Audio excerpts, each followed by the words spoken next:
Hello guys, what is going on? I am Nozda and welcome back to another weekly book review. Today we're going to be reviewing The Collapsing Empire. So it's a pretty long blurb. Does the biggest threat lie within? In the far future, humanity has left Earth to create a glorious empire. Now this interstellar network of worlds faces disaster. But can three individuals save their people? The Empire's outposts are utterly dependent on each other for resources and safeguard against war and the way in which rulers can exert control. This relies on extra-dimensional pathways between the stars connecting worlds, but this flow is changing course, which could plunge every colony into fatal isolation. A scientist will risk his life as a former empire's ruler, and a merchant house stumbles upon conspirators seeking power, and the new empress of the interdependency must battle lies, rebellion, and treason. Yet, as they work to save a civilization on the brink of collapse, others have very different plans. Glad I stumbled through that. Yeah, it's a long blurb. Don't know if you see that or not, but yeah. So now hopefully my reviews are going to be slightly more coherent, because after I did the Iron Fist review, where I actually noted down my thoughts as I went through it, I'm going to start doing that with books.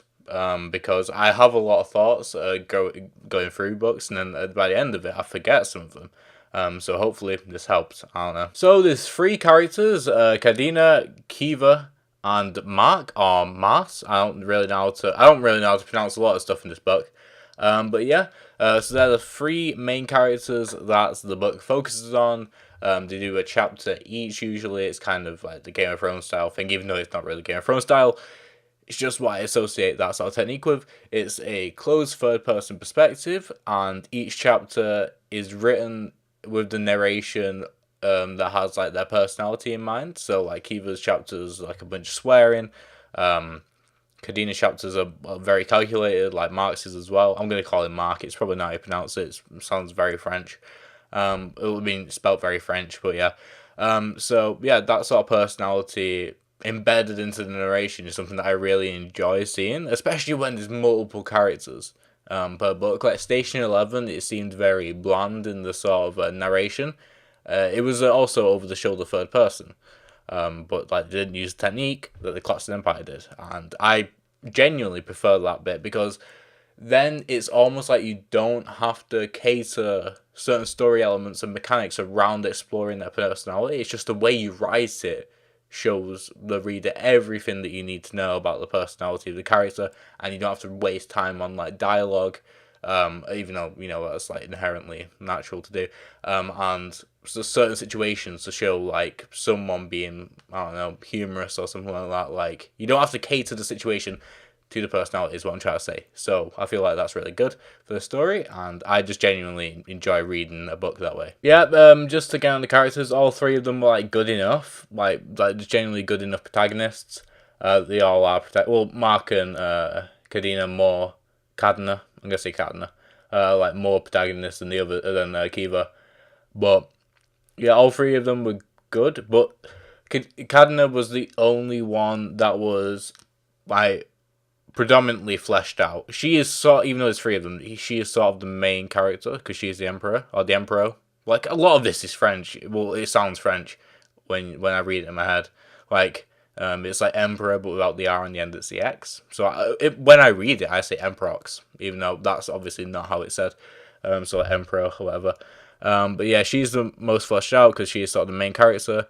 But also, she has the mechanics of the memory room, and also spending time with a dying father, where you got to learn more about the character, and the sort of like past that not just her, but the universe has had, leading up to like her reign.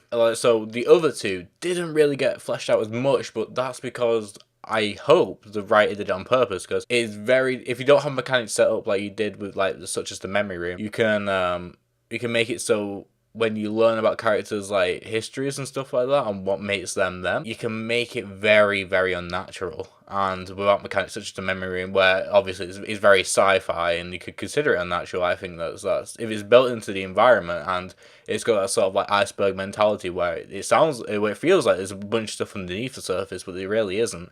That really helps with sort of disguising the fact that it could be like a Well, it is just a mechanic to explore the person's past as well as the universe's past that the story is set in, but it feels a lot more natural to the reader, especially for me anyway. Yeah, like when I read the blurb at the start, you heard me talk about the flow. Basically, it's a sort of MacGuffin of the book, where like it's like basically it would take like light years for people. Well, not light years isn't the time; it's a distance. But like these systems are many light years away. But this thing called the flow, which is sort of like a fourth dimensional wormhole type deal. Like if you've read the Wayfarers, I picture it a lot like that, where they like these natural wormholes exist, and they use that to travel between places, which speeds up my travel time by like an immense amount. The technology is still vastly superior to what it is like nowadays, where like, you still could travel extremely far in a short amount of time compared to nowadays. But still, you won't be able to make a trip to like another solar system or something like that. You could maybe make like commercial travel between different planets within a solar system like viable, but say like traveling in different solar systems not as viable. But with the flow, that is the sort of way they get around, and because it's a natural thing, it can not like behave the way they want it to, and that's sort of the main plot of the book. During this, like I try and set it as like a book club type thing, like the series, but I always take into account that some people might not have read it, and some people are just watching it as like a type of review, to see if they want to get it. So that's why I try and avoid spoilers in the most part. The best part of the books, I keep on calling it the movie. The best part of the book for me personally was the explanations and the expositions that were in the book. So, for example, the memory room, but also there was a chapter which, like you get the moments where you remember the page number which you started reading on, and then you just glance at the page number because you want to know how long you've been reading for, or how much you've read, and it's like 20 pages gone. I'm like, what just happened? Where have I just been? That is what happened during that scene, the classroom scene, where it explained like sort of the history of the flow and of the where did Earth go, that sort of thing, because the Earth isn't in this book.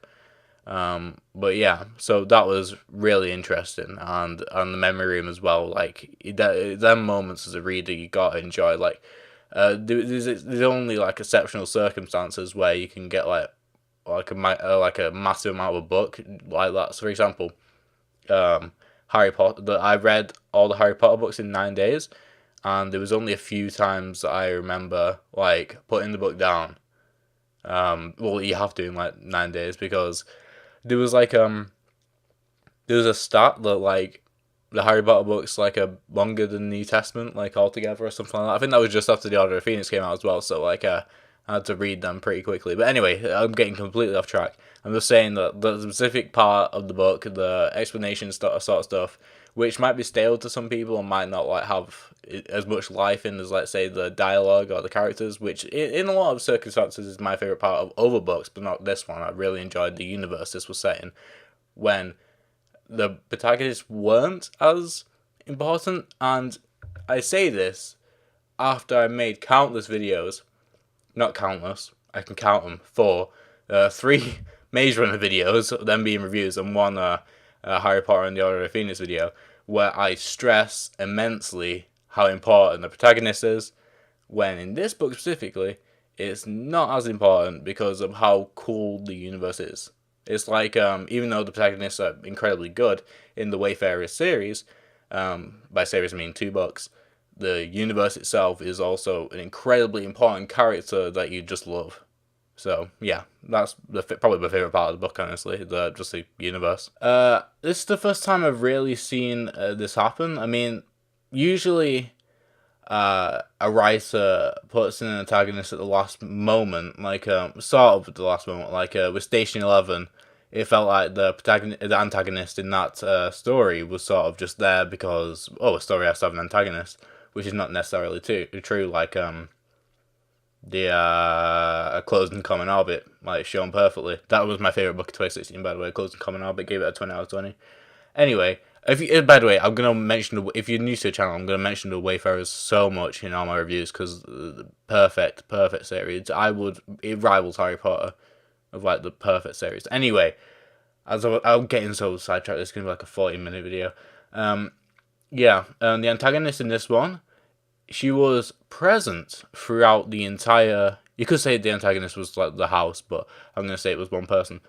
She was present throughout the entirety of the story, but you only ever heard sort of like stories of her being like a bad person, but you never actually got to experience any of it. And there was interactions between her and the main characters, but she never did anything remotely evil, remotely antagonist-like. She never felt like she was manipulating or anything like that. She just felt like an actual person until the last 2 chapters. And even in the second to last chapter, it was only hinted at that she was this bad. No, the second to last chapter. I think the third to last chapter. It was only hinted at that she did this thing. It wasn't even confirmed. So you didn't really. It didn't feel like she was getting a comeuppance at the end, like any antagonist would at a story. I don't feel like that's a spoiler. But yeah, it just didn't feel like it was like worth it. I didn't feel like, yeah, she's getting what she deserves, because I only just started to dislike her in the last like 2 chapters. I disliked other people more than this person. So yeah, that was just my opinion on that, I guess. So the antagonist wasn't really done good in my opinion. But like I said, not my favorite part of the book anyway. So yeah, this is more of a general thing that I just wanted to mention because this book did it.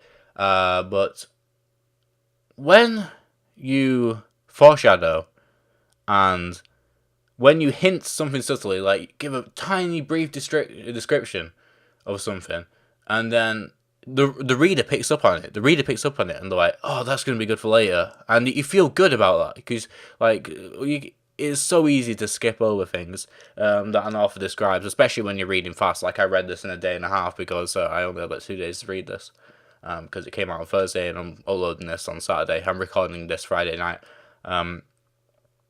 and yeah, so like you read something. I can't remember the specific example. I didn't write that down. But you read something and then like, wait a second, why would they say something like that? Because it's not like a Tolkien book where it just describes everything. If you describe something in enough detail that it stands out from the rest, you make the reader feel so good that they picked up on that. But then this author and a lot of authors do it.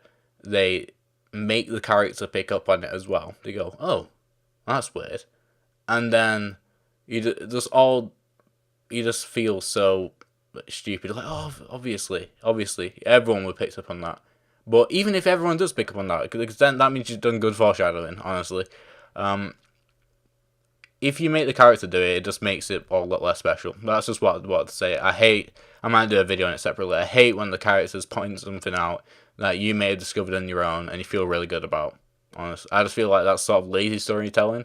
And it stops, in my opinion, it stops a great book, not a great story, but a great book from being great. It just makes it good. Because it's like you see these like great books, so like, oh, if you read it back a second time after you read it the first time, you see all these little things and it's really cool. But if you've got characters pointing them out, you're not going to get that because the reader already knows the first time around. Final thing, this is, I mentioned this during the Maze Runner series that I reviewed. Let's make a full story. This one literally finishes mid conversation with someone. Let's make a full story and then go adventures to be continued. I know with this specific one, it would be a long book to make it like a full story. It would be like a 7 years type thing, which I'm eventually going to review. It's a long book and I've got a lot of other books to read.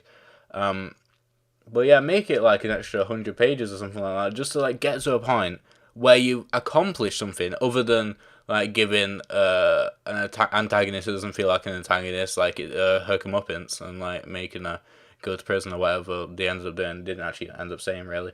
But yeah, like just actually give a satisfying ending, and then be like, okay, let's move on, instead of just literally it felt like this guy cut a book in half. But yeah, overall though, I would say that this was good sci-fi. It was a good story, good characters. It was overall good, I would say. Nothing wrong with it. Nothing the writer did that made me angry, like the Maze Runner, but just the ending was a bit. It wasn't weak because there wasn't an ending. That's the thing. There was not an ending. But yeah. So I will actually. I don't have the book physically for me to show you, but I will just get it up now on my TBR. Right. Okay. So the next book is Strange the Dreamer by Laini Taylor. It's the biggest one that we've done so far. It's 528 pages.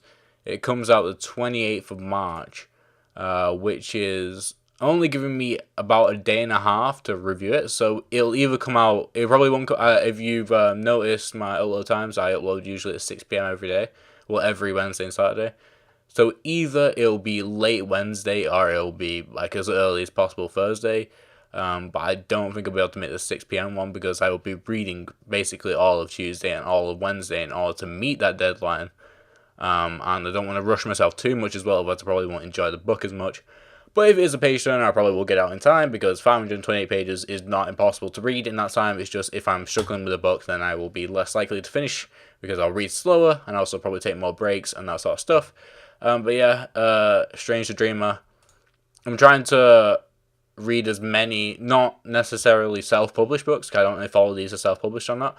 But I'm trying to read as many books that might go under the radar because I want to support authors that do this sort of stuff, and I enjoy sci-fi, and yeah, so that's what I want to read. It's another sci-fi book according to my TBR. I can't remember when I actually wrote this, but yeah.